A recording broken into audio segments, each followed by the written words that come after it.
In over 20 years of working with probably thousands of people in over 20 countries, I'm starting to realize that everything we see in our outer world, to some extent, is a reflection of ourselves. And if we really want to change the world, we actually have to change within. Now, how do I share with you in 15 minutes something of real value that I've gleaned in my lifetime of over 50 years of living on this planet, 20 years of working with individuals, helping them to have difficult conversations with themselves and with other people. Some of the most difficult conversations we need to have is with the unconscious aspects of ourselves, which we bring to the fore and then learn skills in order to get our message to the world. How do I decide within a very short amount of time? Because lots of things I'm passionate about. And as I say, I'm learning that what happens within is a reflection of the without. And some of the most difficult conversations I have these days is that being part of the largest social justice movement on this planet, which is actually animal welfare. How do you communicate very difficult messages about things like factory farming or live exports? And how can that possibly be a reflection maybe of what is within us when we say, well, I'm not doing that? So I'm going to share two little snippets of wisdom, I believe, that will be of great value. And if you've heard them before, you're lucky because you're going to hear them again. And if you haven't, I hope they're as inspiring to you as they are to me in the work I do. And I'll share them both with you. But before I do, I'm going to start with a quote by Gandhi, and I'm going to end with one. The first one is, be the change you want to see in the world. Now, what does that actually mean? Does it mean something about the law of attraction, that what we want in our own lives, we have to change something on the inside and it's magnetism? Well, maybe it does, but maybe it's more than that. The first thing I'll talk about is, have you ever noticed that you can have two different speakers or two different teachers? And one of them leaves you inspired or calm and wanting and ready to hear more. And another person, perhaps somehow it doesn't feel quite right. Something doesn't add up. You may also think back in your earlier years when you were at school. There was a teacher who presented exactly the same way, and the class was calm and relaxed, and another class was agitated. Now, neuroscience seems to be catching up with what we already intuitively know, that we cannot just put on the non-verbal skills and present and have a good voice. It's what's going on the inside affects other people.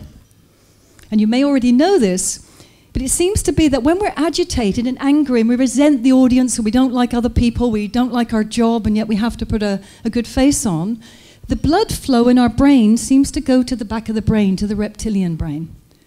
And what that then means is we become very self-centered. We think about ourselves. We're not able to access collaborative skills to connect with other people. When we're in a relaxed mood, we're available to other people, our blood flow is at the frontal cortex. And then we're able to be open, to look at other ways of seeing things and to collaborate. But there's a contagion effect. So that if in fact we're agitated and we're not really wanting to be where we are, and somehow we resent the people we're talking to. And there's a lot of people that do jobs or lives that maybe aren't as authentic as they would like them to be. We find that although they're presenting well, other people become agitated and know something's wrong. Their blood flow moves to the back of the brain to mirror what is happening to the speaker or the person you're relating to. Does anybody know about this? So some people know, but for others it's actually new.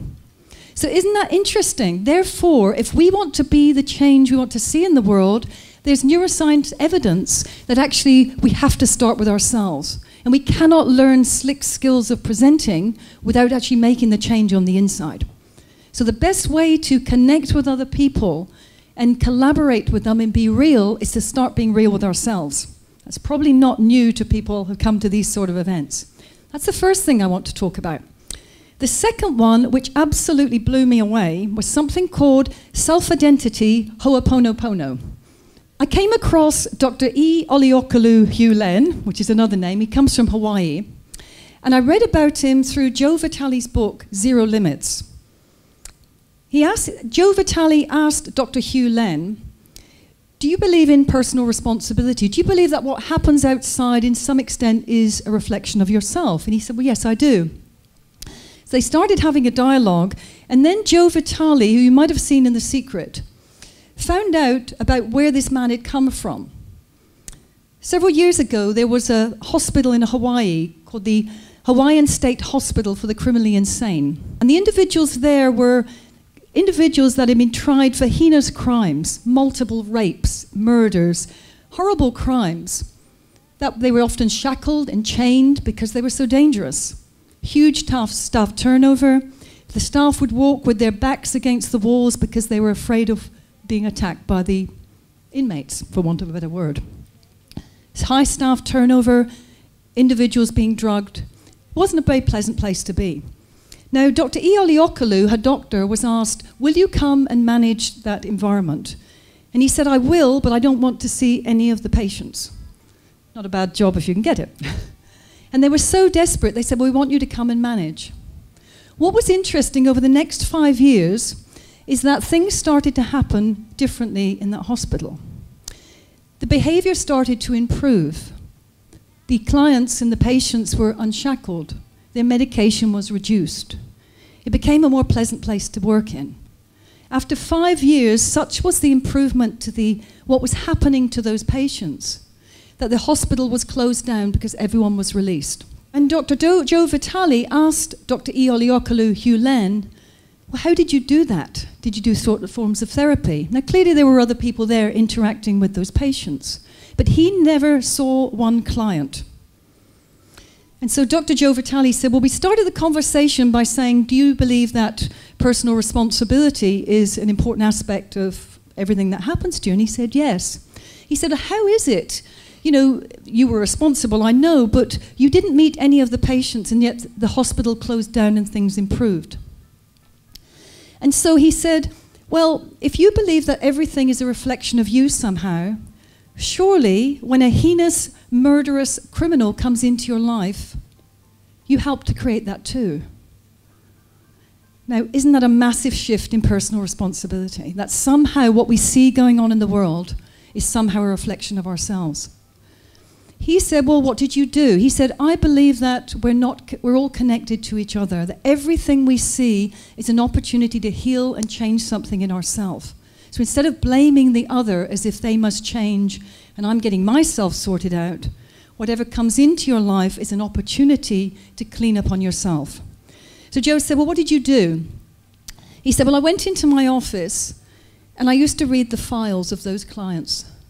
And he said the details from the court accounts and the self-reports would result in a huge amount of emotional response that came up in me.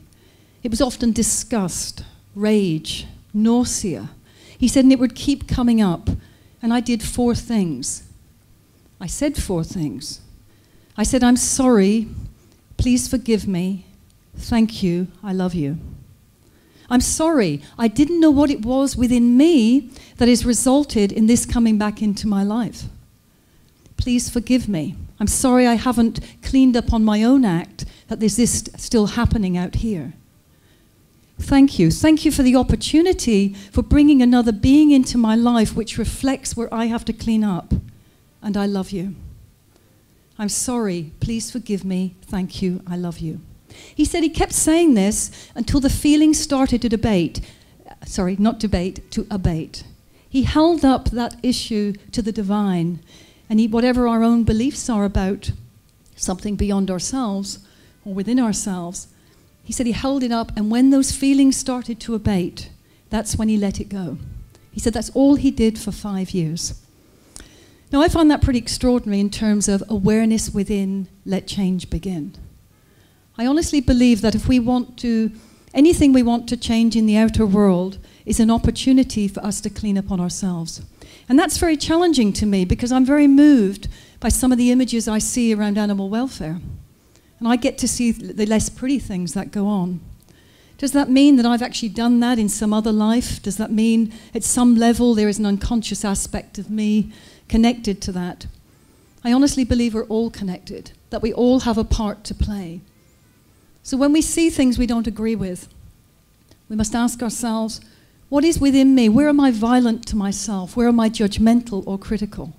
Where am I prejudicial towards something?